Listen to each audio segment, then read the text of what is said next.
Здравствуйте, в прямом эфире новости Татарстана. В студии Милявша Кашапова. И вот что покажем сегодня в выпуске. В Казани сгорел дом, в котором жил известный меценат Азгат Галимзянов. Когда приходят экскурсии, сюда приводят людей и показывают, где здесь великий человек жил. Кому принадлежит здание и почему допустили такие последствия, расскажет Нафиса Минязова. Рабочие руки на вес золота. Потребность кадров на 23 год 962 человека на сегодняшний день. Как в Татарстане будут решать кадровую проблему для отраслей промышленности, расскажет Рамиль Галиулян. С пьедесталов в экспонаты. Безумно хотим еще добавить сюда в коллекцию, например, еще Кубок России. Каким получился музей спорта республики, увидел Дмитрий Аренин.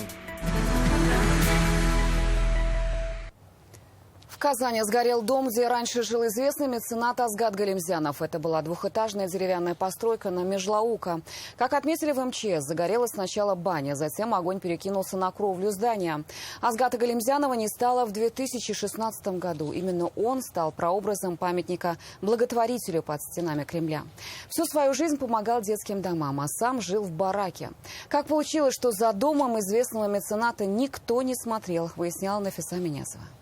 Когда приходят экскурсии, сюда приводят людей и показывают, где здесь великий человек жил. Эта женщина видела, как дом начал полыхать. Она и вызвала пожарных. Говорит, сначала загорелась баня, затем огонь перекинулся на кровлю. Через мгновение пламя полностью объяло здание. Местные жители хорошо знали предыдущего хозяина Азгата Галимзянова и гордились соседством с известным благотворителем. Его не стало в 2016-м. Кому перешел дом, соседи не знают. Сколько не было Бабая.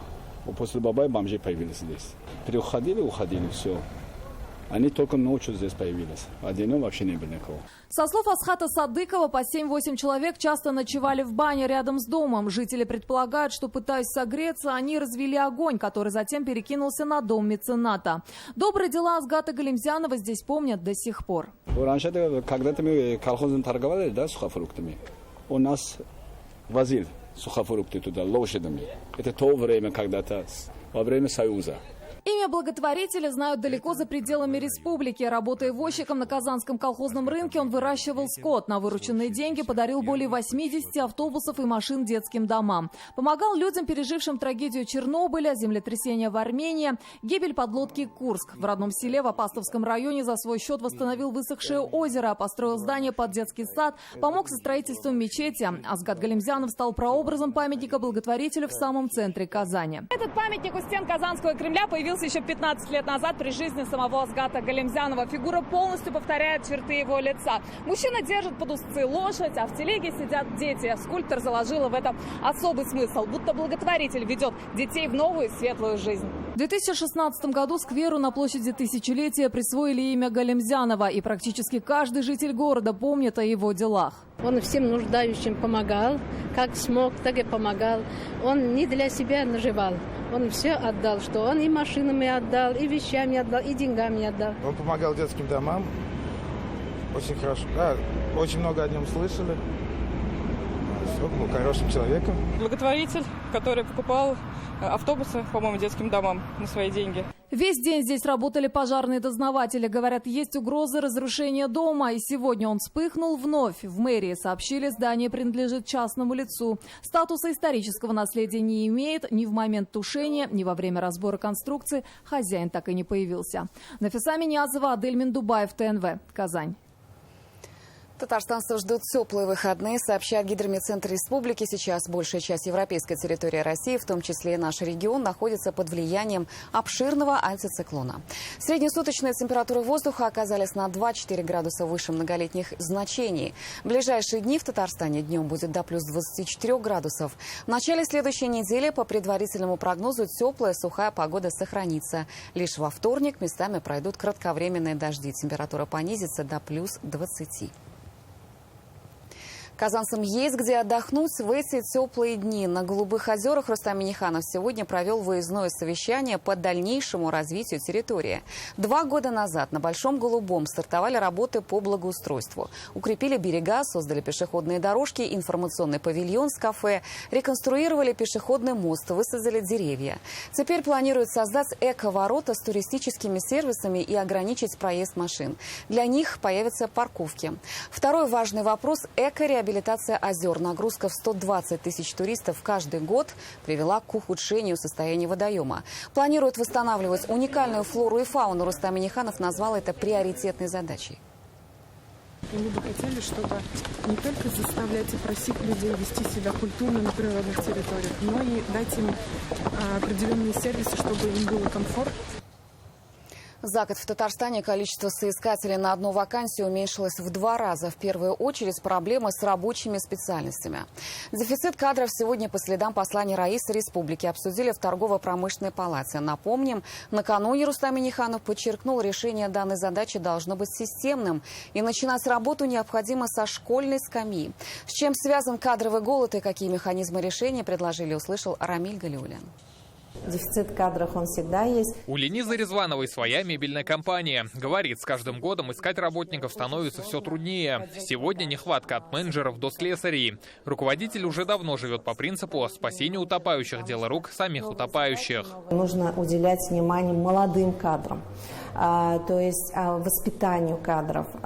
Я беру прямо со студенческой скамьи студентов вузов. И обучаем мы их, да. Сначала я это делала сама лично, сейчас уже у нас развито наставничество. 57 предприятий мы объехали, и практически из 57 говорят о том, что нет кадров. Но никто не знает, какие есть конкретные механизмы и решения. В зале торгово-промышленной палаты руководители предприятий, представители министерств и ведомств. Все в один голос говорят, проблема с кадрами основная для промышленности. Только за последний год в Татарстане количество соискателей на одну вакансию уменьшилось в 2 раза. На одно место в рабочих специальностях претендует не больше 3 человек. Тогда как, к примеру, в сфере развлечений и масс-медиа конкурс 14 кандидатов на вакансию.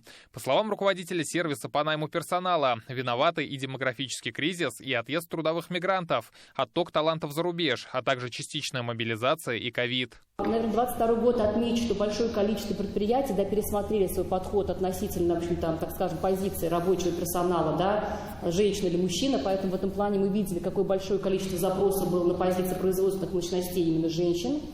Люди с инвалидностью, удаленка генерит больший отклик. Как отметили, особенно острый вопрос стоит в районах с бурно развивающейся промышленностью. Работать на открывающихся предприятиях буквально некому. В Менделеевске с развитым промышленным кластером нехватка почти в 1000 человек. Одно из основных действий, чтобы мы этот вопрос минимизировали, это, конечно, строительство арендного жилья.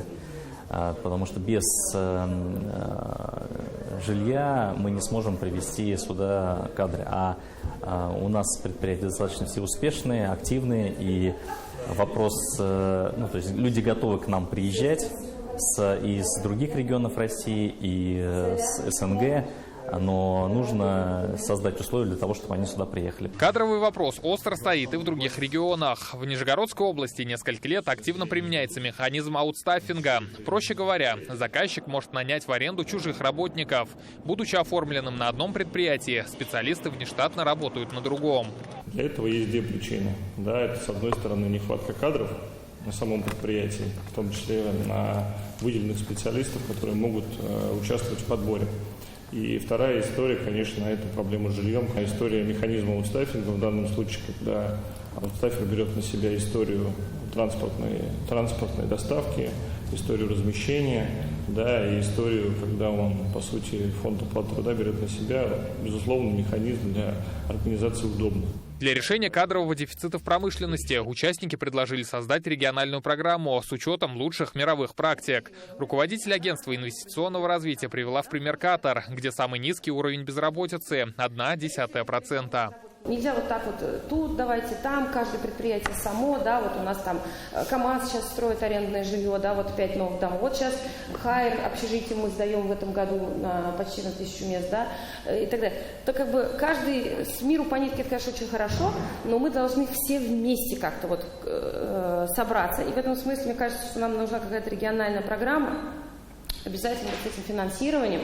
Квалифицированные кадры – один из важнейших факторов развития экономики. Решение данной задачи должно быть системным. Об этом накануне в послании Госсовету говорил Рустам Минниханов. По словам Раисы Республики, начинать работу необходимо со школьной скамьи.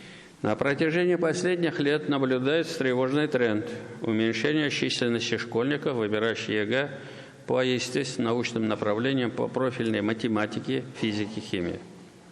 Важно переломить эту тенденцию. Для этого нужна грамотная профориентационная работа, предпрофильное и профильное обучение с участием предприятий. Как отметил Рустам Минниханов, все ключевые приоритеты отражены в принятой программе научно-технического развития республики. Рамиль Галиуллин, Наиль Абдуллин, ТНВ, Казань.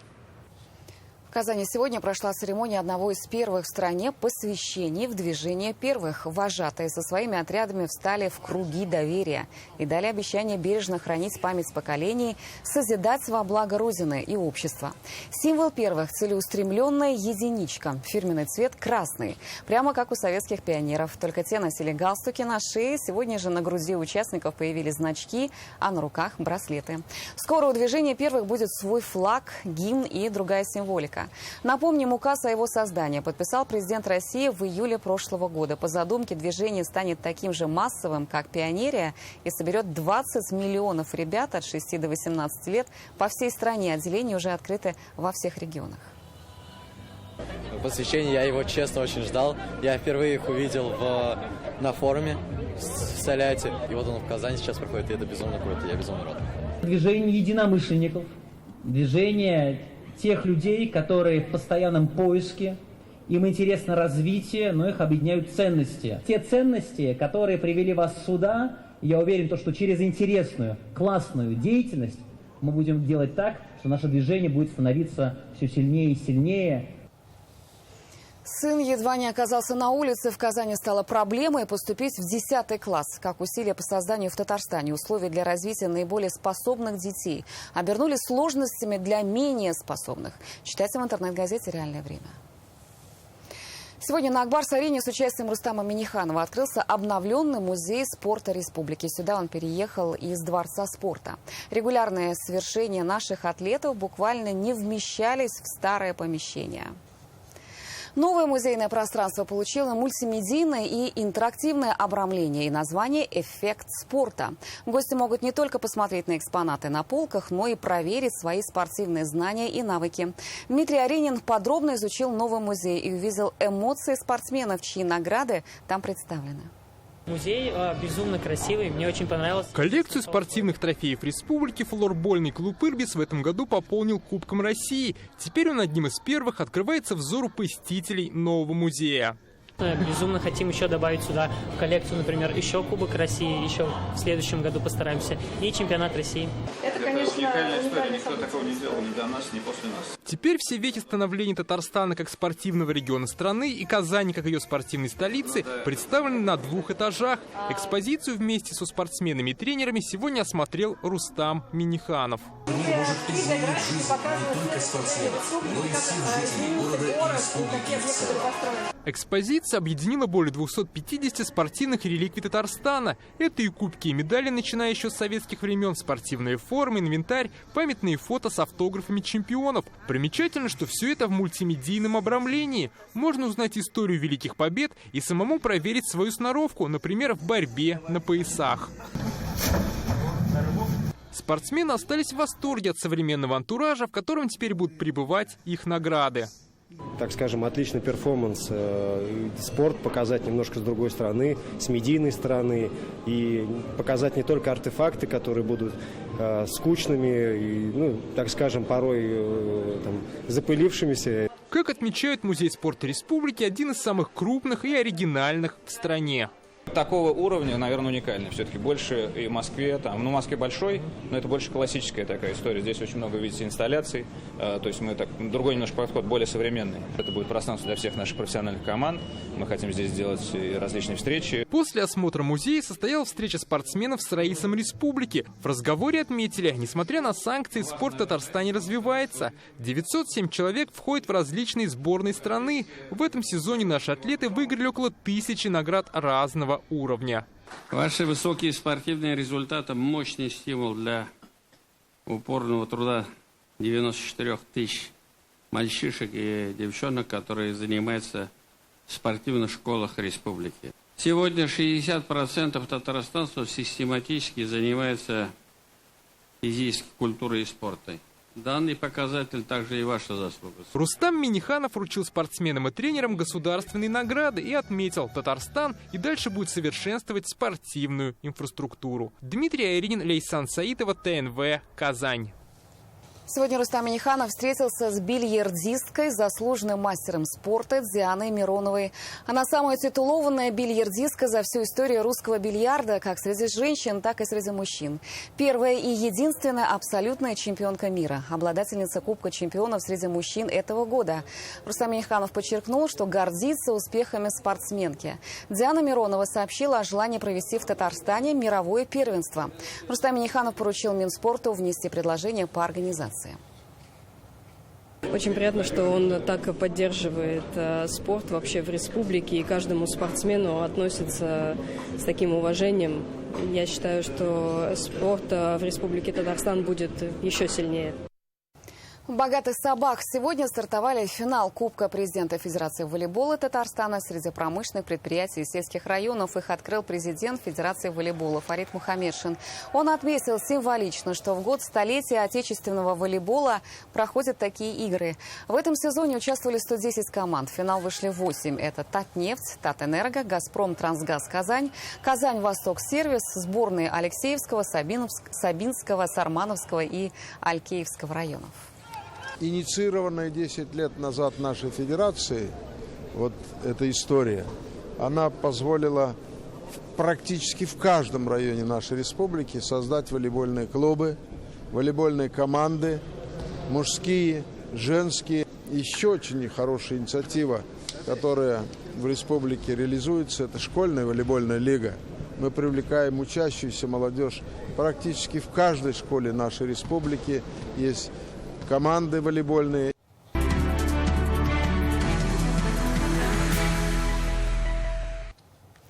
Мы продолжаем нашу специальную рубрику «Своих не бросаем». В ней говорим о журналистских репортажах из зоны СВО, показываем видеоматериалы о том, как там живут мирные жители и с какими испытаниями им приходится сталкиваться.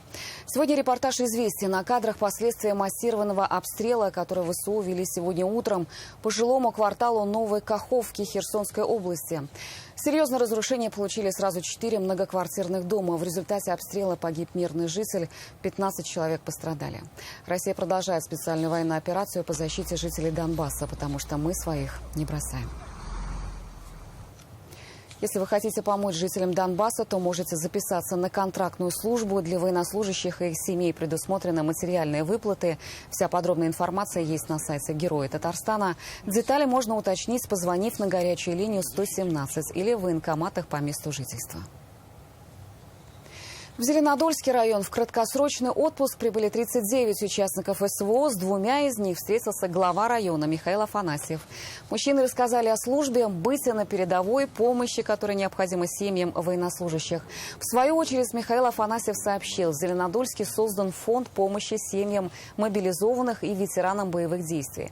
За несколько месяцев поступило более 40 обращений. Помимо работы с семьями идет активный сбор гуманитарной помощи. Организация «Боевое братство» отправила уже более 7 машин со всем необходимым в ЛНР и ДНР. Были обращения, да, кому-то помочь крышу отремонтировать. Было обращение по строительству спортивной детской площадки на территории Зеленодольска в одном из дворов. Мы также взяли это в работу, и вот в программе «Наш двор» на 2024 году мы планируем эту площадку построить. Одевают и обувают, все есть уж, все есть, все хватает. Живем как дома сейчас. Непонятно было все, а потом уж все, сейчас привыкли. и обратно ход. Как-то так. В Казани сегодня простились с народной артисткой Татарстана Флёрой Сулеймановой. Природный самородок, певица из народа. Один из столпов татарской песни. Так сегодня ее вспоминали коллеги, близкие и почитатели таланта артистки. Проводить последний путь Флёру Сулейманову в мечеть Марджани пришли сотни людей. У каждого о ней теплые воспоминания. В свое время Флёра Сулейманова прославилась исполнением казахской песни «Эниме» «Маме», которую многие благодаря ей считают татарской. Многие песни в ее исполнении стали достоянием золотого фонда татарской эстрады. Вероника Гайнудинова о воспоминаниях коллег и друзей.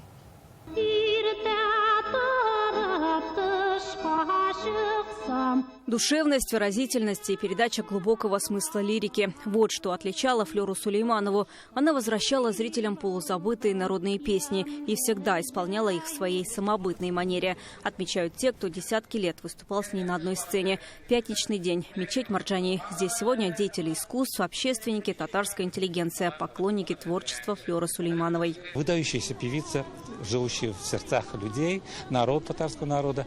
Она в начале 70-х годов вошла на эстраду. Не ракетой она залетела на сцену, она пришла постепенно.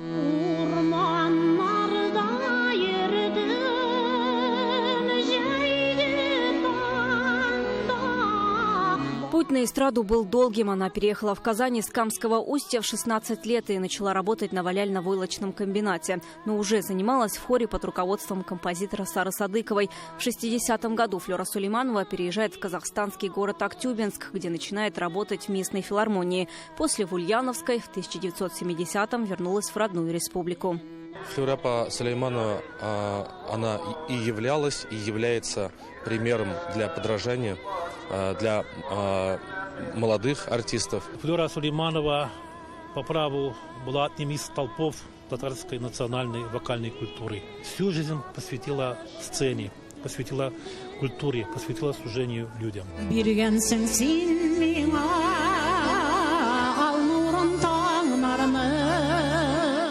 Песня «Маме», а не имя, визитная карточка Флёры Сулеймановой. Слова знает буквально каждый, даже незнакомый с творчеством певицы человек.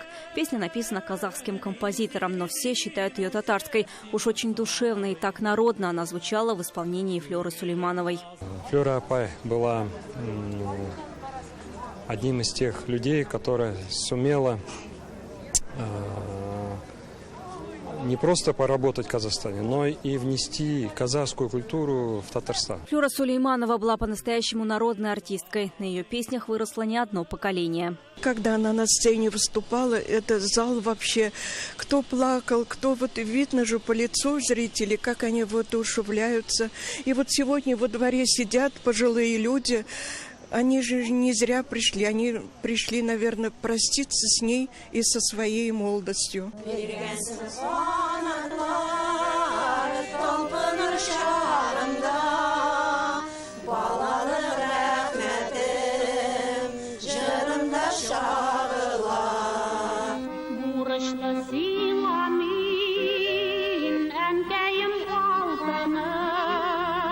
Флёре Сулеймановой было 84. Похоронили артистку на аллее деятелей искусства на кладбище Курган. Вероника Гайнудинова, Рамзель Гарипов, ТНВ, Казань. Это были новости Татарстана. Еще больше информации в нашей группе ВКонтакте и Телеграм-канале. Далее прогноз погоды с Динаром Бадрудзиновым. Увидимся в 21:30.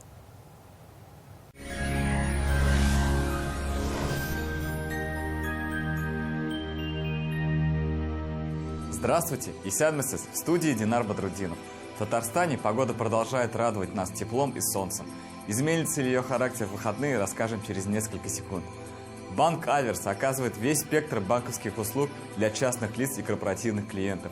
Для бизнеса банк предлагает услуги по расчетно-кассовому обслуживанию, кредитованию, банковские гарантии и продукты с возможностью эффективно размещать свободные денежные средства.